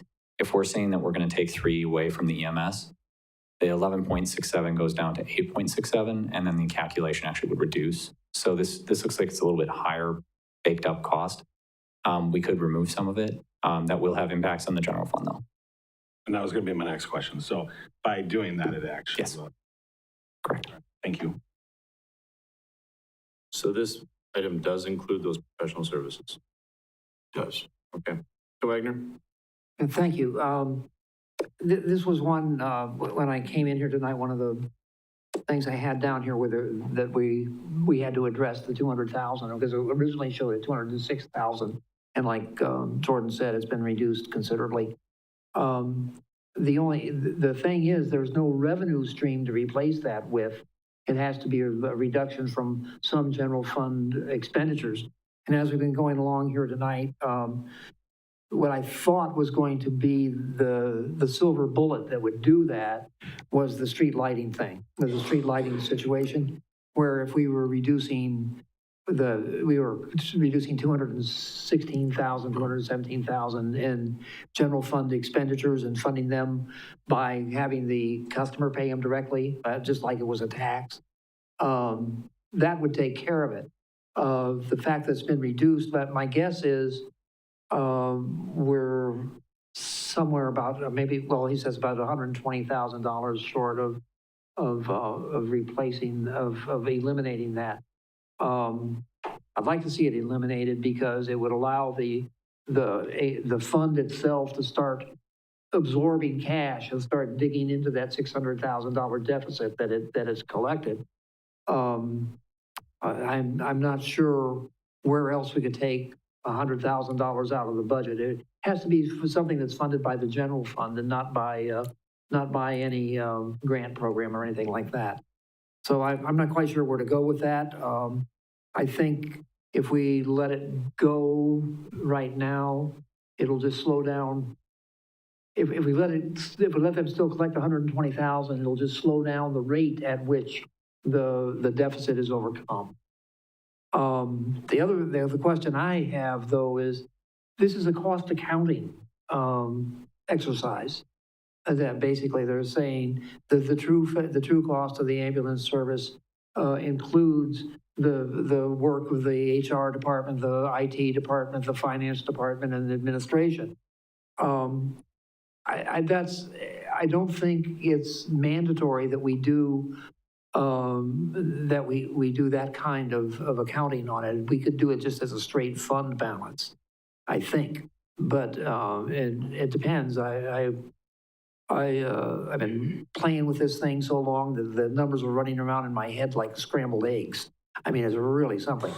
But I'm willing to let this go as it is and just live with the fact that it wouldn't be reimbursed at a faster rate.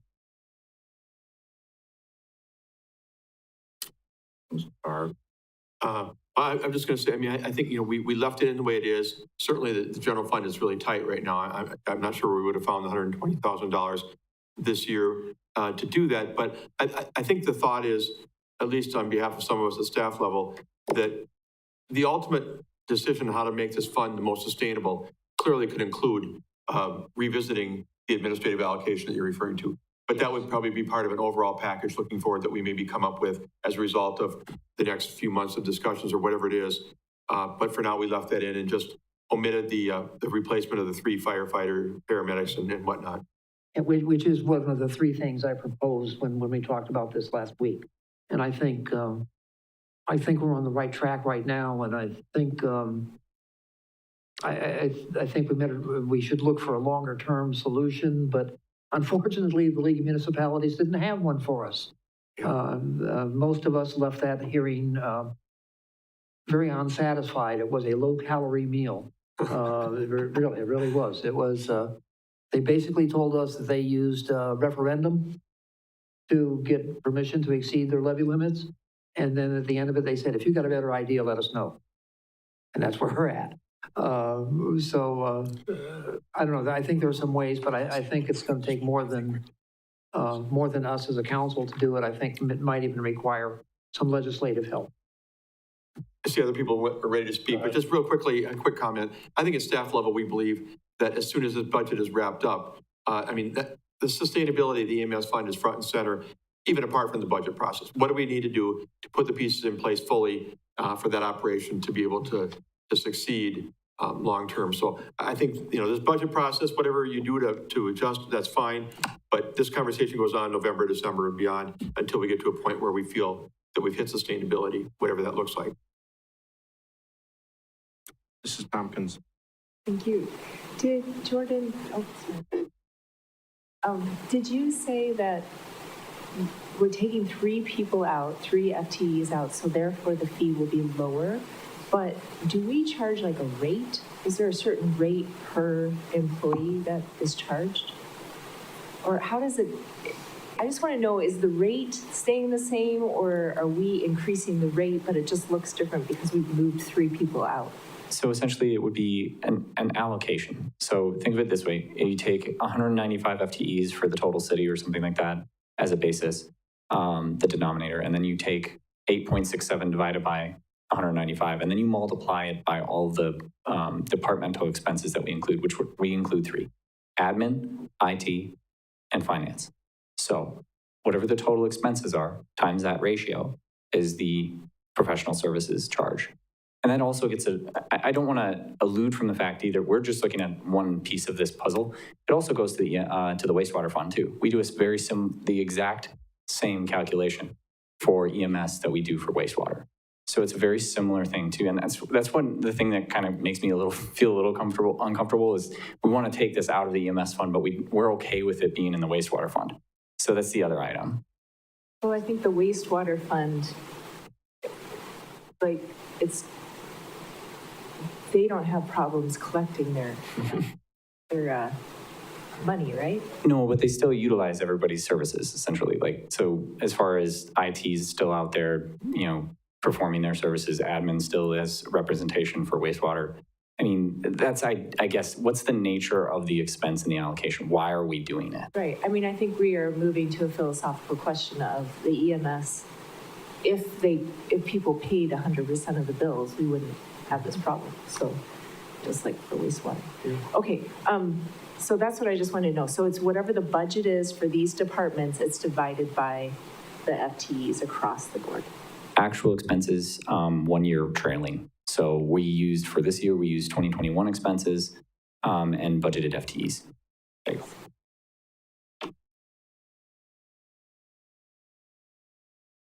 Is the revenue listed on page 182 the amount we're going to bill or the amount we expect to receive?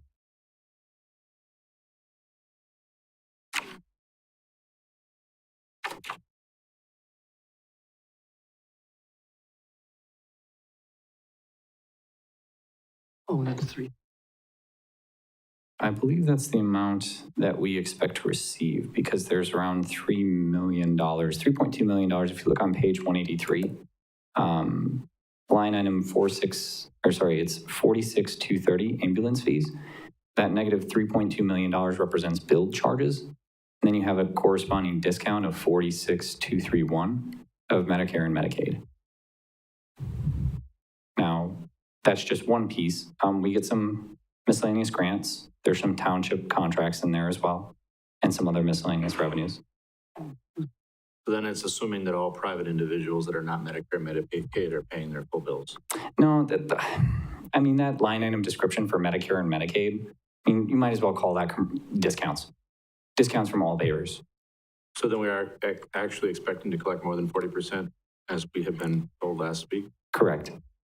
So when we did this original budget, when we were showing it, my assumption was we would up it a little bit closer to, 50, more than the 50%.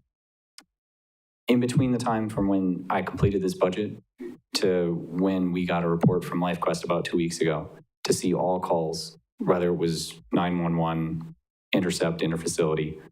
I realized that our actual discount rate's closer to 60-some%.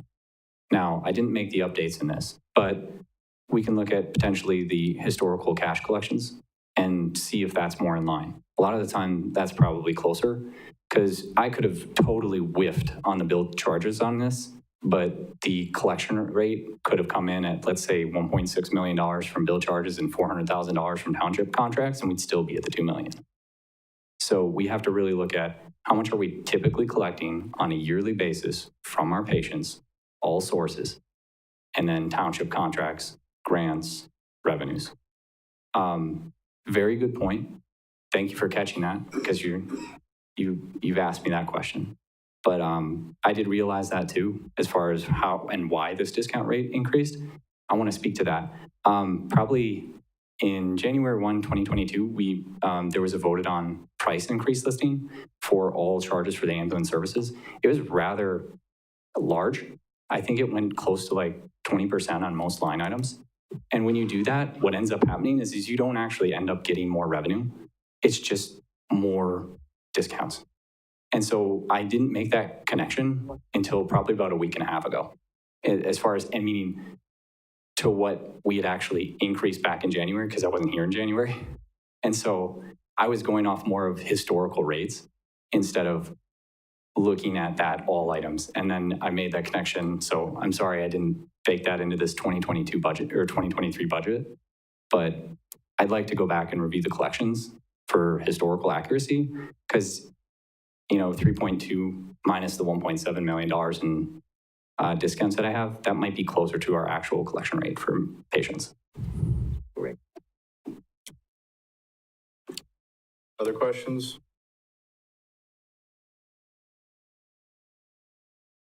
What would the impact of the budget be if the EMS fund was disbanded, so to speak, and that EMS was just part of the regular city budget? If it wasn't an enterprise fund any longer, if it was basically disassembled and just part of the regular budget, what effect does that have?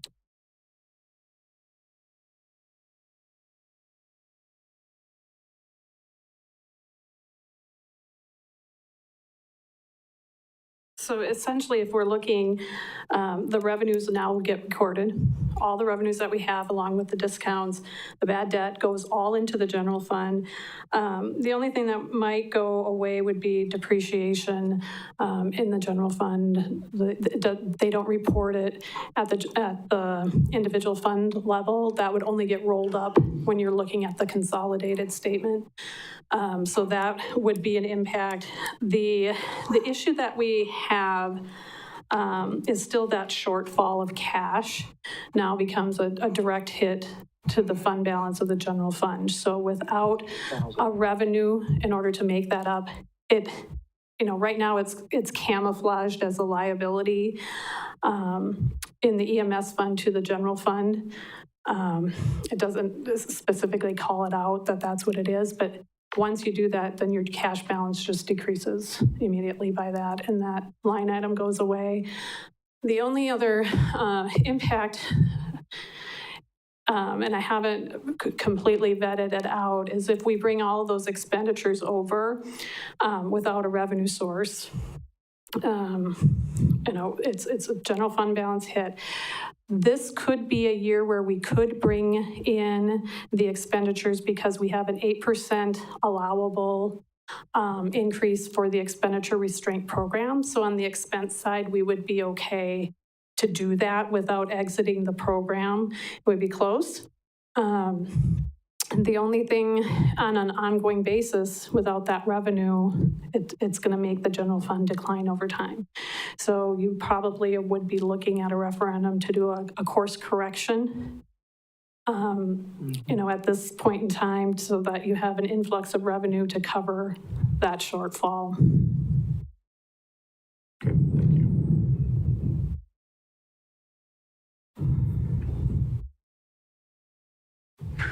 Anybody else on this one?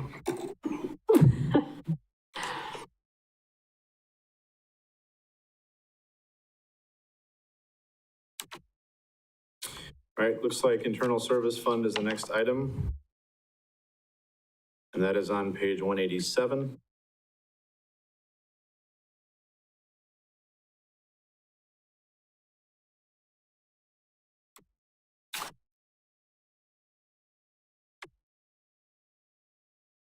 Pretty small item. Next one is the perpetual care fund, which is found on page 193.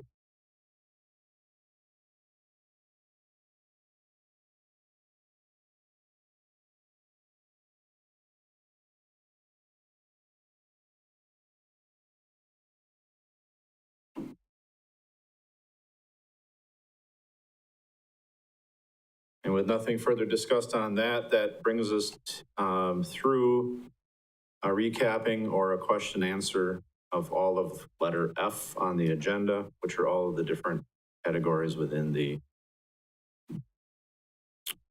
budget. So we're on to letter G then, request from council members for more information before the next budget meeting. Mr. Wagner. Well, I'd like to say, this was actually a very good budget hearing.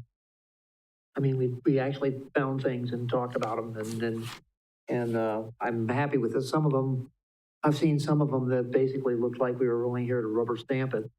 And this time, everybody got into it, and I'm really proud of this council. Really a good group. So what, the next thing on the agenda is to set a... Well, we have requests for council members if there's more information they want for the next budget meeting. I will, I guess I want to see what happens with the one we asked to be brought back. When was it? Well, early in the meeting, we talked about the school district and some of those. Yeah, the school things. district one, yes. And, right. Okay. Mr. Barr, you were going to say something? Well, I was going to say, I have some follow-up notes. Certainly the issue of the school patrol funding. I think that's one urgent, one that we can take up now. I think the discussion of funding for school crossing guards and the PLSO, or I'm sorry, PSLO, I always know I'm going to get that wrong. The school liaisons is maybe a longer term one than this budget, but I think it's certainly something worth exploring. Okay. Mr. Wagner, do you have anything else, or are you done? No. Okay. Mr. Fisher? Thank you, Mr. Chairman. I would like to see something brought back on, I forget what page it was on, but it was under the fire department with, I believe, the ambulance. How you are going to creatively come with some ideas of how to fund that. I would like to see that by the next budget meeting, if possible. That was on page 148, $310,000, emergency services, ambulance replacement, and power load systems. One follow-up, if I may? Yes. I would just like to, if we're going to bring back the whole thing with the school district, I'd like to see everything that we pay for, not just, I want to know every single penny this city allocates to that school district. And I want it televised for the whole world to see, so that people know exactly what we are contributing to the school district. Thank you. Mrs. Spiros? Yes, and if there's a possibility at all of bringing forth maybe the formula for the lighting charges to the consumers, if we could see what that formula is based on, what the expected amount would be to each homeowner. Primarily, I know that businesses will differ, but if we could kind of just at least get what we thought a rough, I don't know if you're talking like a $10 fee a month, if you're talking a $3 fee a month, if you're talking a $19 fee. I mean, we have I don't know any ballpark that you're in. And I think that's kind of important. It doesn't have to be detailed, but if we can kind of give people a random ballpark, where they'll be realizing, of course, that, the cost would be different for businesses, obviously. Anybody else with any other questions or requests for next meeting?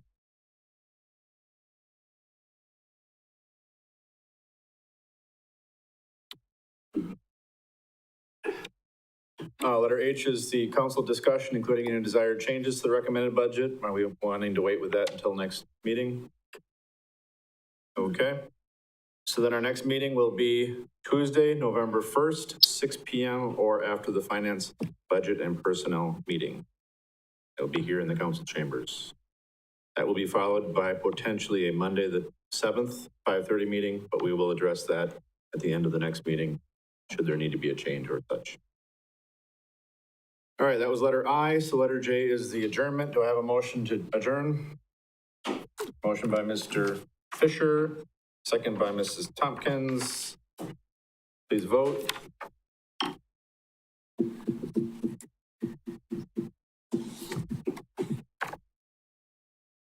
We are adjourned.